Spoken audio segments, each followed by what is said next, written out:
Yep, that's right. After that crazy episode of WandaVision, I'm making WandaVision's Tiara from episode 6. That is EVA Foam. So, this is the template that I have come up with. The links are free down in the description, so go ahead and try this out. Then you have 4mm foam. 5 is too thick, 3 is too thin, it's a fine line.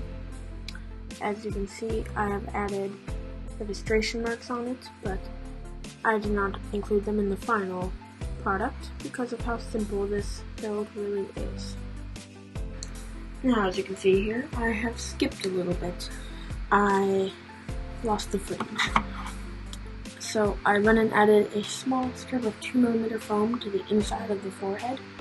This just kind of stretches it out and gives it that nice curve, and it'll stay there.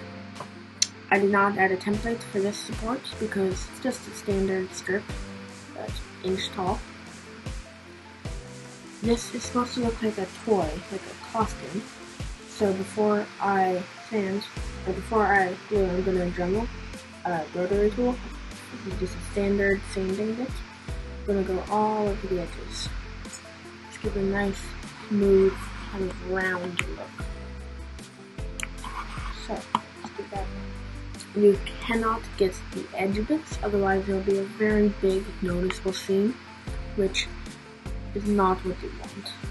So make sure you don't get the edges, but do it before you glue them together.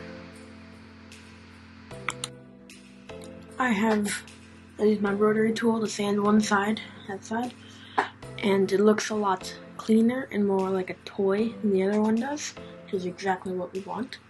Once more, make sure you do not sand the edges. I have sanded a little bit more. I went over it twice just to make sure it has this nice, smooth edge.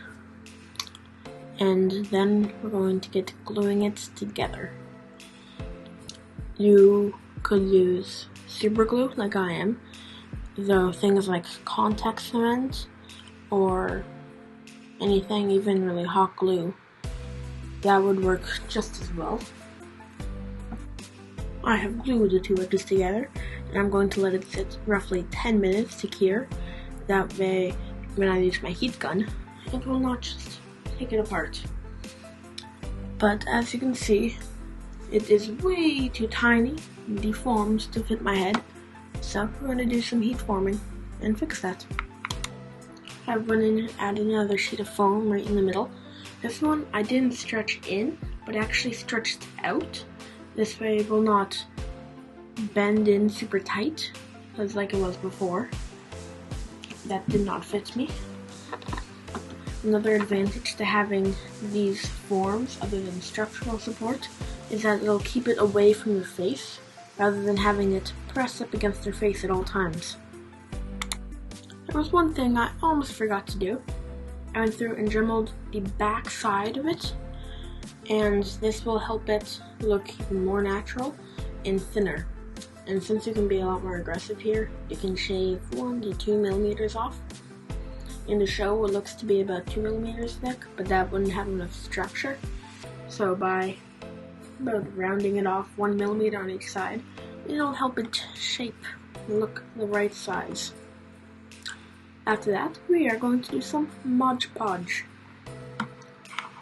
I will be using a Podge gloss by Plaid, and I'm actually going to be using a foam brush. Like the Loki, I want brush strokes on this in a very specific pattern, and so I'm going to be using that to my advantage.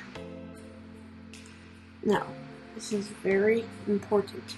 You cannot Modge Podge in any direction. It has to be one specific pattern. This is side to side. When I say side to side, I don't mean running up the point as it goes. I don't mean anywhere, just straight. Not up like that, but straight. Do it on both sides, the pattern continues. And do it all the way from the top to the bottom. You cannot forget to do the sides, because of obvious reasons. And the back is also important. It doesn't need to be super straight, but if you don't Mod Podge it, you can paint it, and then it will not reflect back onto their face in a red color. So right here, I had a big realization. I messed up. This form, with just a single piece of 4mm, was just too floppy. They wouldn't line up, they would twist and bend in weird directions. So I decided to add some extra support right before I painted it. And so we'll do that. This is the outline for my support piece. Now for this, I'm going to be using Bob Smith Industries Super Glue. I'm using it right over the big bottle.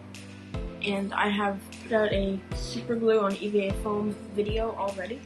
Please go watch that. For this exact application, contact cement will not work. Contact cement can be more flimsy. We need the added rigidity of super glue. And like I went over in my video, just do a crisscross pattern, like so. And then take a little strip of EVA foam, most likely 2mm, which I'm cutting off here. It's a bigger slice, so I'm using a bigger piece of 2mm, and just spread it around everywhere. It's a big glob like this, you have a lot of waiting time. Spread it all around, and once you've got it on, just like I went over in my video, you can put on some more in the corners. Grab the support piece right here and slowly tack it down. You like to follow the outline a little bit at a time. Slowly roll it onto the edge. That's perfect. As you can see, I originally had a corner, but I did not add that in the final pattern. So just use it without that. Now this will be a lot more sturdy and won't bend in really weird ways.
Here I present my final product.